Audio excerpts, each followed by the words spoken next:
ഞാനിപ്പോ മനസ്സിൽ വിചാരിച്ചതേ ഉള്ളൂ എന്താ കാണാത്തതെന്ന്.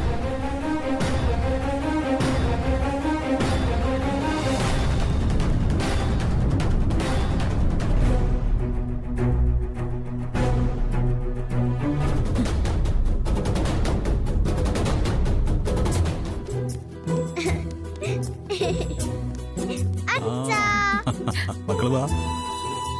ആഹാ, അനുകുട്ടിക്ക് ഒരു കമ്പനി കിട്ടിയിട്ടുണ്ടല്ലോ. ഞാൻ പറഞ്ഞില്ലേ ആദ്യേട്ടാ, ശ്രീമോള്, അതാ ഈ കുട്ടി. ഓ, ശ്രീമോളെ, ഇതാ എന്റെ അച്ഛൻ. അച്ഛാ, ഇതെന്റെ ബെസ്റ്റ് ഫ്രണ്ടാ ശ്രീമോൾ. എങ്കിൽ ബെസ്റ്റ് കൂട്ടുകാരികൾക്ക് ഓരോ ചോക്ലേറ്റ് ഇരിക്കട്ടെ. Thank you uncle. അല്ല, ശ്രീമോള് ഭയങ്കര സന്തോഷത്തിലാണല്ലോ. ആ, സന്തോഷമാ. നാളെ എന്റെ അമ്മ വരും. ആഹാ, അപ്പൊ അമ്മ വീട്ടിലില്ലേ? അമ്മ എവിടെയാ? ഇങ്ങോട്ട് വാ.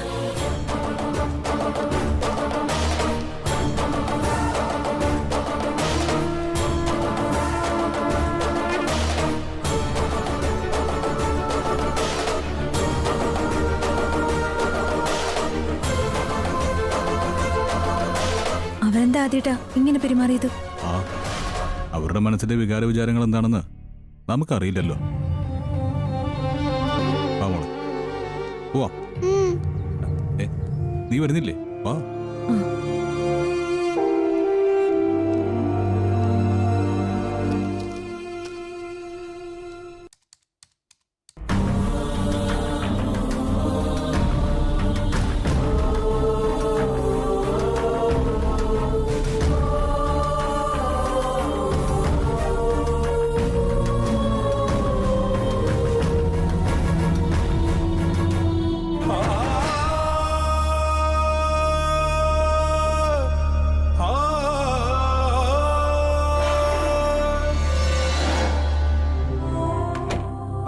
വരൂ.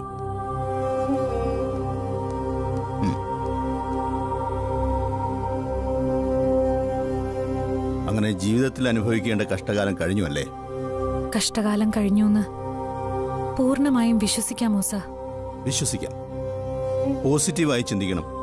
ജീവിതത്തിന് ഇനിയൊരു ലക്ഷ്യമുണ്ടായിരിക്കണം. അശ്വതി വിദ്യാസമ്പന്നയാണ്. അറിവും സംസ്കാരവും ഉണ്ട്. ചെയ്യാത്ത കുറ്റത്തിനാണ് നിങ്ങളുടെ ജയിൽ കിടന്നതെന്ന് വ്യക്തമായും എനിക്കറിയാം. എന്തു ചെയ്യാം? കോടതിയിൽ തെളിവുകളെല്ലാം അശ്വതിക്കെതിരായിരുന്നു. ഇനിയെല്ലാം ഒന്നിൽ നിന്ന് തുടങ്ങണം സർ. തുടങ്ങണം. ഒരു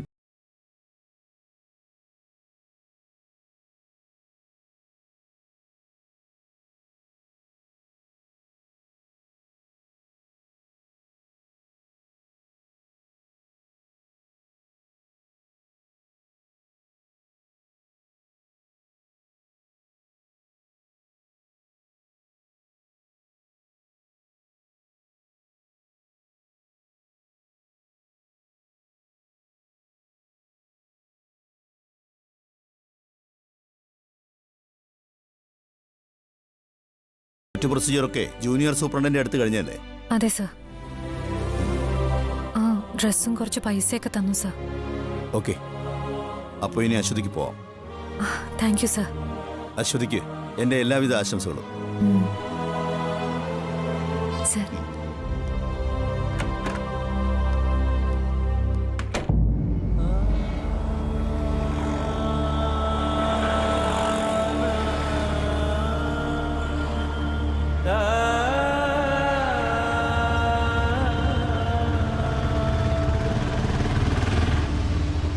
ചേട്ടാ ജഗതിയിലേക്ക് പോണം.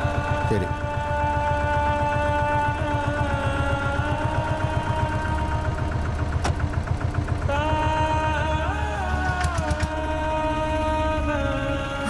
ചേട്ടാ ഒന്ന് പതുക്കെ പോണേ. എനിക്കിവിടെ അടുത്ത ഇറങ്ങേണ്ടത്. ശരി.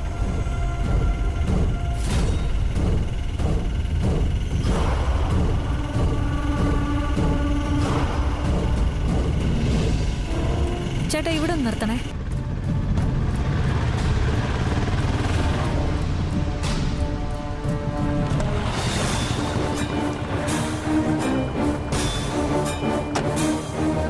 ആനന്ദ നിലയം. കണ്ണീരണിയിപ്പിച്ചവരുടെ വീട്.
അവളാണല്ലോ. കുറച്ച് മയത്തിൽ സംസാരിച്ചേക്കാം. എന്താ ശ്യാമേ? മാഡം, ഒരു കാര്യം പറയാനാ ഞാൻ വിളിച്ചത്. കാര്യം പറയാനാണല്ലോ എല്ലാരും ഫോൺ ചെയ്യുന്നത്, അല്ലാതെ കളിതമാശ പറയാനല്ലല്ലോ. മാഡം, അത് മറ്റൊന്നുമല്ല. ആ വിവേക് സ്റ്റുഡിയോയിൽ വെച്ച് എന്നെങ്ങാനും കണ്ടാലോ? അതാകെ പ്രശ്നവും. എന്ത് പ്രശ്നം? മാഡം, വിവേക് എന്റെ അഖിൽ സാറിന്റെ ബെസ്റ്റ് ഫ്രണ്ടാണ്. ആയിക്കോട്ടെ, അതിന് നിനക്കെന്താ? വിവേക് നിന്നെ കാണാതിരുന്നാ പോരെ? മാഡം, ശ്യാമേ, വിവേക് നിന്നെ കാണില്ല. കാണാതിരിക്കാനുള്ള വഴിയൊക്കെ ഞാൻ കരുതിയിട്ടുണ്ട്. ഞാൻ ആരാണെന്ന് നിനക്കറിയോ? മാഡം, എന്നാലും നീ ഒരു കാര്യം ഓർത്തും വിഷമിക്കണ്ട. ധൈര്യത്തോടെ അങ്ങോട്ട് വന്നേച്ചാ മതി.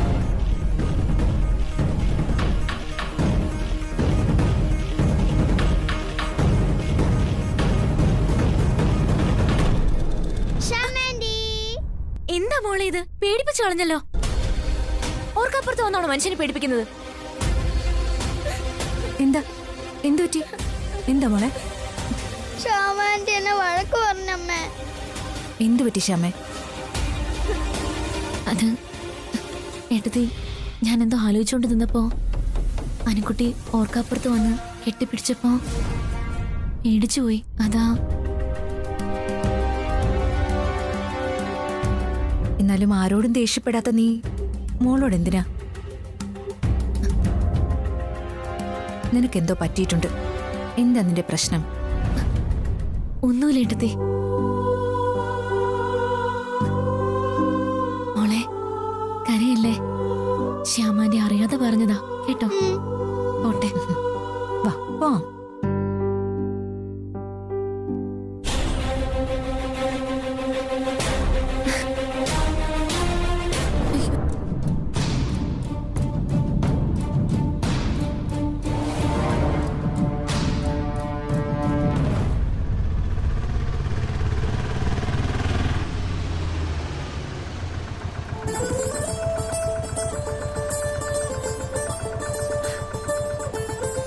അമ്മേ,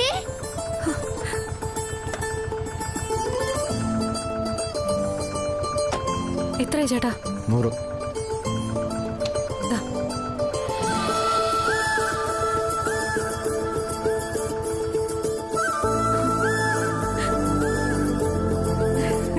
അമ്മേ,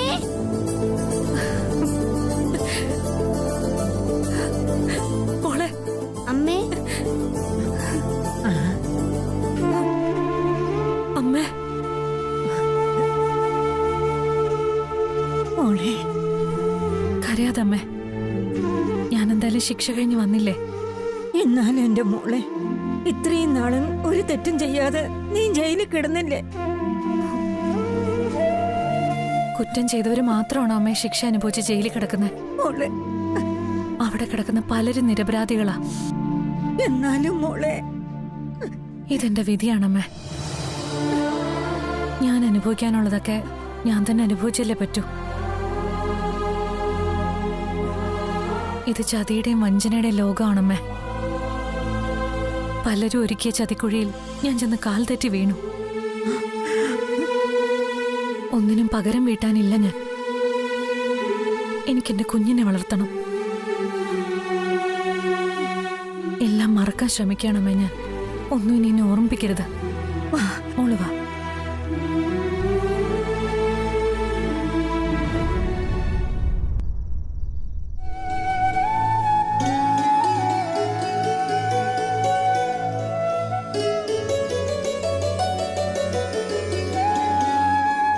ശരി, ഞാൻ വരാം. ഓക്കെ.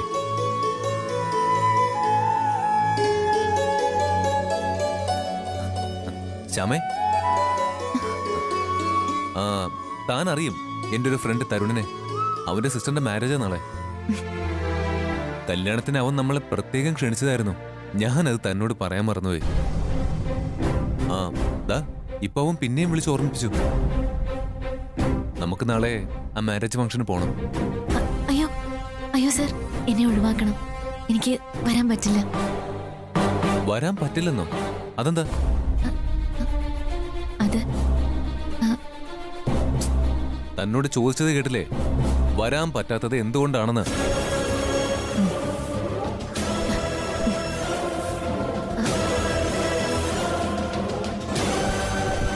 എടോ, എന്റെ കൂട്ടുകാരന്റെ പെങ്ങളുടെ കല്യാണോ?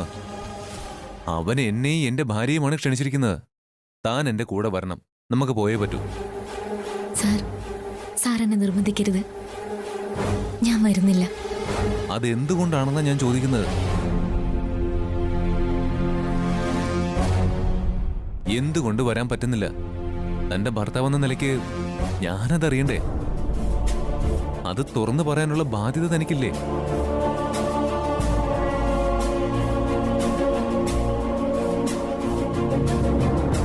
അതറിയാനുള്ള അവകാശം എനിക്കുമില്ലേ?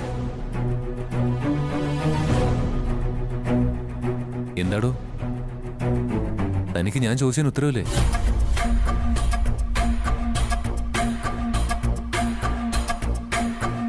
ശ്യാമേ,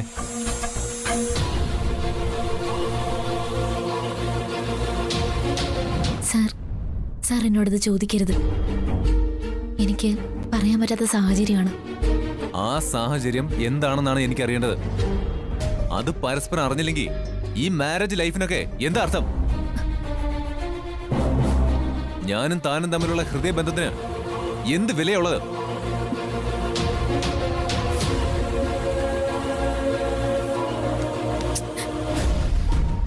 തനിക്കെന്താണോ നാവില്ലേ കാര്യങ്ങൾ തുറന്നു പറയാൻ? താനിത് ഇന്നും ഇന്നലെ തുടങ്ങിയ കള്ളം പറച്ചിലല്ല. കല്യാണം കഴിഞ്ഞ നാള് മുതൽ തുടങ്ങിയതാ. എന്തോ ഒരു കാര്യം താൻ എന്നിൽ നിന്ന് മറച്ചു വെക്കുന്നുണ്ടെന്ന് എനിക്ക് നേരത്തെ മുതൽ സംശയം തുടങ്ങിയതാ. സംശയം തോന്നുമ്പോഴൊക്കെ ഞാൻ എന്റെ മനസ്സിനെ കടിഞ്ഞാനിട്ട് നിർത്തും. എന്റെ ശ്യാമയെ ഒരിക്കലും അവിശ്വസിക്കരുതെന്ന് മനസ്സിനെ ശാസിക്കും. അങ്ങനെ ഭാര്യയെ 100% വിശ്വസിക്കുന്ന ഞാനിപ്പോ ഒരു വിഡ്ഢിയായി.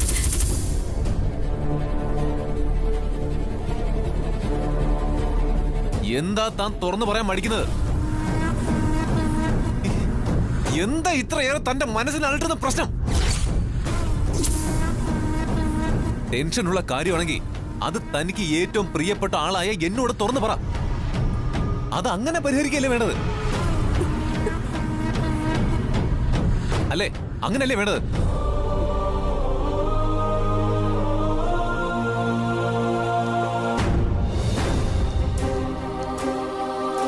താനൊന്നും പറയാതെ ഇങ്ങനെ നിന്നോ? അടുത്ത് നിന്നവൻ അകന്നു പോവാൻ ഈ ഒരു ഒറ്റ കാരണം മതി.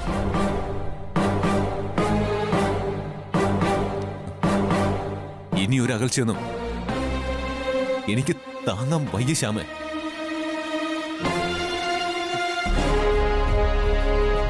ഞാനൊരു മനുഷ്യനല്ലേ? മടുത്തു.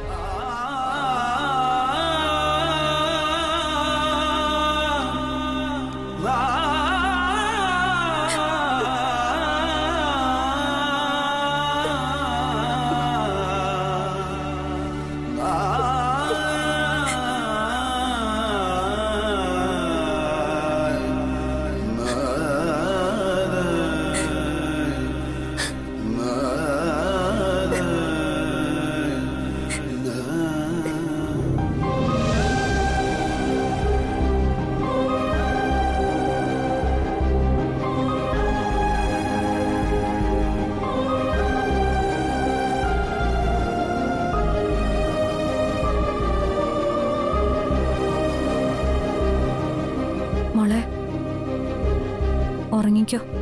നേരെ ഒത്തിരി ആയില്ലേ? അമ്മേ, ഉം. അമ്മ വന്ന സന്തോഷം കൊണ്ടാ ഉറക്കം വരുന്നില്ല. അങ്ങനെയൊക്കെ പറഞ്ഞാ പറ്റുമോ പൊന്നെ? ഉറങ്ങണ്ടേ? ഉറക്കം വരണ്ടേ അമ്മേ?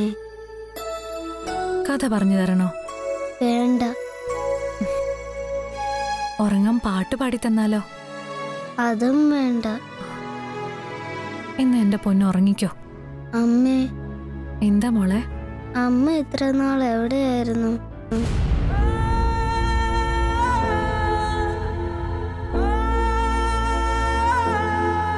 ഞാൻ കുറച്ചു നാളായല്ലോ അമ്മേനെ കണ്ടിട്ട്. രാത്രിയാവുമ്പോ അമ്മയുടെ ഫോട്ടോയും കെട്ടിപ്പിടിച്ച ഞാൻ ഉറങ്ങിയിരുന്നത്. സത്യം പറ, അമ്മ ഇത്ര നാൾ എവിടെയായിരുന്നു? അമ്മ ജോലി സ്ഥലത്തായിരുന്നു മോളെ. ജോലിക്ക് ദൂരെ പോകുന്നവരൊക്കെ അവരുടെ മക്കളെ കാണാൻ വരില്ലേ അമ്മേ? അത് പിന്നെ അമ്മയുടെ ജോലി കേരളത്തിലല്ലായിരുന്നല്ലോ മോളെ, അതുകൊണ്ടാ. ഇനി എന്റെ മോൾ ഉറങ്ങിക്കോ. അമ്മേ, ഒരു കാര്യം കൂടി ചോദിച്ചോട്ടെ? എന്താ മോളെ? എന്റെ അച്ഛൻ എവിടെയാ അമ്മേ? അച്ഛനെ ഞാൻ ഇതുവരെ കണ്ടിട്ടില്ലല്ലോ അമ്മേ. അച്ഛനങ്ങ് ദുബായിലാ മോളെ. ഒരു ദിവസം വരും എന്റെ മോളെ കാണാൻ. ഇനി എന്റെ മോൾ ഉറങ്ങിക്കോ.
എന്നോട് ക്ഷമിക്കണം.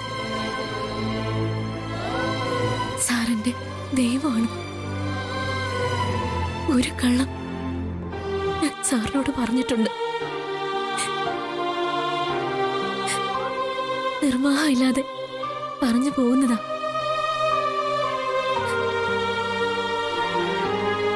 ആ തെറ്റിന് ഒരിക്കൽ കൂടി മാപ്പ്. ഒരു കടലോളം സ്നേഹം എനിക്ക് തരുന്ന അഖിൽ സാറിനോട് ഒരു ചെറിയ തെറ്റ് പോലും ഞാൻ ചെയ്യാൻ പാടില്ലാത്തതാണ്. എന്തുകൊണ്ടാ കല്യാണത്തിന് വരാൻ പറ്റാത്തതെന്ന് നാളെ ഞാൻ സാറിനോട് തുറന്നു പറയും. ഈ കാലിൽ തൊട്ട് തൊഴുത് മാപ്പ് പറഞ്ഞില്ലെങ്കിൽ എന്റെ ദൈവം എന്നെ ശപിക്കും.